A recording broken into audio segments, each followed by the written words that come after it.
अस्सलाम वालेकुम, मैं हूं इश्तियाक गुंदल। आप मेरा यूट्यूब और फेसबुक चैनल देख रहे हैं। आज की ब्रेकिंग न्यूज़ ये है कि इलेक्शन कमीशन ऑफ पाकिस्तान ने पाकिस्तान के साबिक वज़ीर आज़म और चेयरमैन पाकिस्तान तहरीक इंसाफ को तोशाखाना केस में नाअहल करार दे दिया गया है। इसके बाद बहुत सारे सवालात उठ रहे हैं और उसके बाद लोगों के रद्दअमल के पेश नज़र जो है सिक्योरिटी के भी सख्त इंतजाम किए गए और इसके साथ साथ जो है पाकिस्तान तहरीक इंसाफ की क़यादत ने बड़ा वाज़ेह तौर के ऊपर कह दिया था कि जैसे ही इस केस के हवाले से अगर कोई मनफी फैसला आता है तो आप इमरान खान के हक में जो है वो सड़कों पर निकलें। यही वजह है कि हमें सिक्योरिटी के सख्त इंतजाम नजर आए। लेकिन तोशाखाना केस के हवाले से मुख्तलिफ पहलुओं पर बात करने से पहले ये जानना जरूरी है कि ये जो इमरान खान साहब को नाअहल करार दिया गया है तोशाखाना केस को बुनियाद बनाकर, ये तोशाखाना केस दर हकीकत है क्या? दर हकीकत तोशाखाना से मुराद ये है कि जब भी किसी मुल्क का सरबराह किसी दूसरे मुल्क का दौरा करता है तो उसको अमूमन तौर के ऊपर जो है कुछ तोहफे तोइफ दिए जाते हैं और उसके बाद ये होता है कि उसमें से कुछ तोहफा अगर उसको पसंद आता है तो गालबन उसमें यही है कि उसके वो पैसे वगैरह जमा करा देता है और एक तरीकेकार के तहत वो उस तोहफे को अपने पास रख लेता है। लेकिन इसके साथ साथ ये जो तोशाखाना केस है, इसके साथ साथ जो भी मेंबर कौमी असम्बली होता है, MNA होता है, असम्बली का रुकन होता है, उसने हर साल जो है इलेक्शन कमीशन ऑफ पाकिस्तान में अपने गोशवारे जमा कराने होते हैं। अब गालिबन इमरान खान साहब से जो सबसे बड़ी गलती हुई वो ये हुई कि उन्होंने गोशवारों के अंदर ये जो तोइफ थे इनका कोई जिक्र नहीं किया, इनके मालियत के हवाले से, इनकी मौजूदगी के हवाले से उसको नजरअंदाज किया गया। और उसके बाद जब मीडिया के ऊपर खबरें नशर हुई तो उसके बाद जो है इनको शो ऑफ किया गया, लेकिन उस वक्त तक जो है वो देर हो चुकी थी। अब बज़ाहिर देखा जाए तो लोग ये समझ रहे हैं, लोगों का ये ख्याल है कि शायद इमरान खान साहब जो है अब वो पाकिस्तान की सियासत में कभी भी कोई किरदार अदा नहीं कर सकेंगे और वो पाकिस्तान के सियासी मंजरनामे से गायब हो जाएंगे। और क्या वाकई ये जो इलेक्शन कमीशन ऑफ पाकिस्तान ने उनको नाअहल करार दिया है तो क्या अब इमरान खान साहब की जो सियासत है वो खत्म हो गई है? आप इससे डिसएग्री किया जा सकता है, मैं इसे इतफाक नहीं कर सकता। और जो मेरी कानूनी माहिरीन के साथ जो बात हुई है उसमें उनका ये कहना है कि ये जो सादिक और अमीन की बात होती है कि फलां शख्स सादिक और अमीन नहीं रहा, वो अदालत की तरफ से फैसला आता है और उसके बाद उस शख्स को नाअहल करार दिया जा सकता है। लेकिन क्योंकि इलेक्शन कमीशन ऑफ पाकिस्तान जो है वो कोई अदालत तो नहीं है, इसलिए इसका फैसला जो है वो बहरहाल अदालतों ने करना है कि इमरान खान सादिक और अमीन रहे या नहीं रहे। फिर वो जो है आर्टिकल 62 और 63 की बात आ जाती है, वो लंबी बात है, उसकी गहराई में नहीं जाएंगे।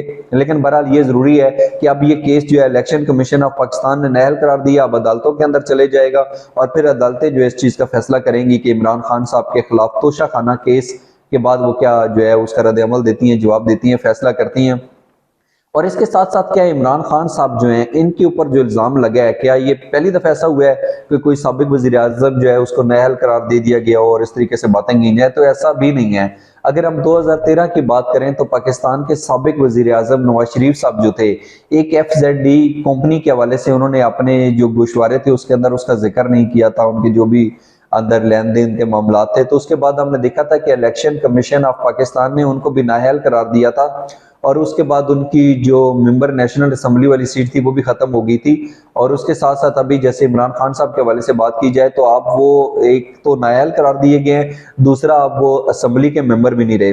लेकिन इसके साथ साथ फिर 2013 के बाद 2017 में हमने देखा कि सुप्रीम कोर्ट ऑफ पाकिस्तान की तरफ से एक फैसला आया था कि वो FZD कंपनी जो थी उसके अंदर जो मियां नवाज शरीफ साहब के हवाले से मामला थे उनका जिक्र नहीं किया गया था और फिर सुप्रीम कोर्ट ऑफ पाकिस्तान ने पाकिस्तान के साबिक वजीर आजम नवाज शरीफ को नाअहल करार दिया था।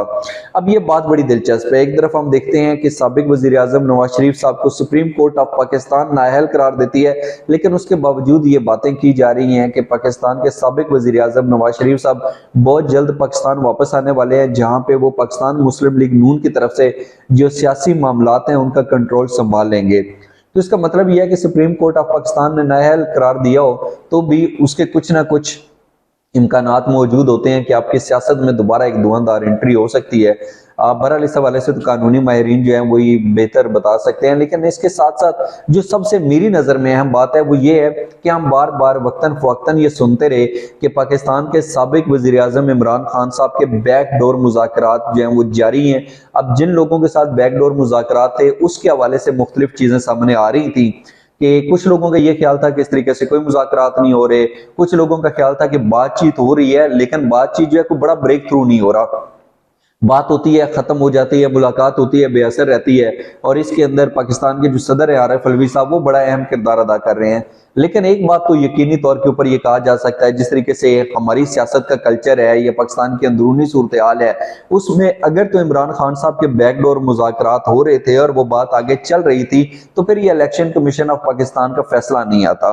अगर ये फैसला आता, मिसाल के तौर पर देखें, दो चीजें हैं इसमें। ऐसा है कि अगर तो बैकडोर मुज़ाकरात चल रहे थे, कामयाबी से जारी हैं, तो फिर ये फैसला ना आता, इंतजार करवाया जाता कि ये जो मुज़ाकरात हो रहे हैं इनका नतीजा क्या निकलता है। अगर तो इमरान खान के साथ कोई सेटलमेंट हो जाती है तो ओके ठीक, अगर नहीं आती फिर इस तरह का कोई फैसला आ जाता।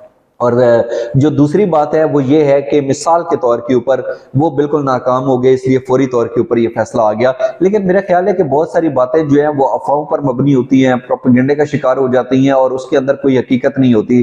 तो अभी ये जो सूरत हाल है, इसकी बुनियाद पर क्या ये कहना दुरुस्त होगा कि पाकिस्तान के साबिक वजीर आजम इमरान खान साहब के जो बैकडोर मुज़ाकरात चल रहे थे वो नाकाम हो गए, इसलिए इलेक्शन कमीशन ऑफ पाकिस्तान की तरफ से ये जवाब आया। और दूसरी बात यह है कि अगर इस तरीके से रद्द अमल जवाब आ गया तो इसका मतलब है कि फिर उन मुज़ाकरात के हवाले से मुस्तकबिल में जो है कोई अच्छी उम्मीद नहीं रखी जा सकती, वरना एक तसल्ली रहती, दिलासा मिलता रहता, मामला चलते रहते। लेकिन अगर मैं ये कहूं कि नहीं जी उनके मुज़ाकरात हुए, वो नाकाम हो गए, इसलिए इलेक्शन कमीशन ऑफ पाकिस्तान ने जो है इमरान खान को नाअहल करार दिया, तो ये किसी के ऊपर बहतान होगा, इल्जाम होगा, इसलिए मैं ये बात नहीं कर रहा। लेकिन जो लोगों की बातें चल रही हैं उसके पेश नजर बड़ी सीधी सी और क्लियर सी बात है कि अगर इस तरीके से मुज़ाकरात चल रहे थे तो वो नाकाम हो गया और उसके बाद ये फैसला आया। लेकिन इसके साथ साथ अब जो दूसरी बात है वो ये है कि अब इसके बाद क्या होगा। अगर तो अदालत के अंदर कार्रवाइयां चलेंगी ओके ठीक है, लेकिन अब लोगों का फौरी तौर के ऊपर रद्द अमल क्या होगा। मेरा ख्याल है कि अब लोग इसके ऊपर सख्त रद्द अमल देंगे, घरों से बाहर निकलेंगे, हर तरफ इसके ऊपर हो सकता है कि एहतजाज भी नजर आए। और ये पाकिस्तान के मौजूदा सूरत हाल के पेश नजर, जहां पर सैलाब ने इतनी तबाहकारियां मचाई हों, सवात के अंदर तालिबान की मौजूदगी के हवाले से बातें चल रही हों, हमारी मुआशी सूरत हाल बड़ी खराब हो, उधर से कहा जाए कि पाकिस्तान की मुआशी सूरत हाल तसल्ली बख्श नहीं है, बड़ी खराब है, वहां पर क्या ये हुकूमत ये बर्दाश्त कर सकेगी कि पाकिस्तान के मुख्तलिफ इलाकों से, और वो भी वो सूबे जहां पर पाकिस्तान तहरीक इंसाफ की हुकूमत है, वहां से लोग निकलें। तो फिर सिर्फ जो है नुकसान जो है वो थोड़ा नहीं होगा, काफी ज्यादा नुकसान हो सकता है। और मेरा ख्याल है कि अब इस तरीके से जो मामलात हैं, बहरहाल अदालतों ने डिसाइड करना है कि इमरान खान साहब के हवाले से वो क्या फैसला देती हैं। लेकिन अब एक जो चीज गलत हुई है वो ये हुई है कि पाकिस्तान के बेशुमार मसाइल के बावजूद जो है पाकिस्तान की सियासी जमातें एक नुक्ते के ऊपर इकट्ठी नहीं हो रही। पाकिस्तान तहरीक इंसाफ वर्सेस पीडीएम, ये इख्तलाफात मौजूद है और कम होने की बजाय बढ़ते जा रहे हैं। और जब इनके दरमियान इख्तलाफात बढ़ेंगे तो फिर यकीनी तौर के ऊपर पाकिस्तान के मसाइल में इजाफा होगा। इस हवाले से सियासतदानों को जरूर दूर अंदेशी का मुजाहरा करना चाहिए। आज का वीडियो क्लिप देखने का बहुत शुक्रिया। जाने से पहले चैनल को सब्सक्राइब करते हुए कमेंट्स में अपना फीडबैक जरूर दीजिएगा। अपना बहुत सा ख्याल रखिए। अल्लाह हाफिज़।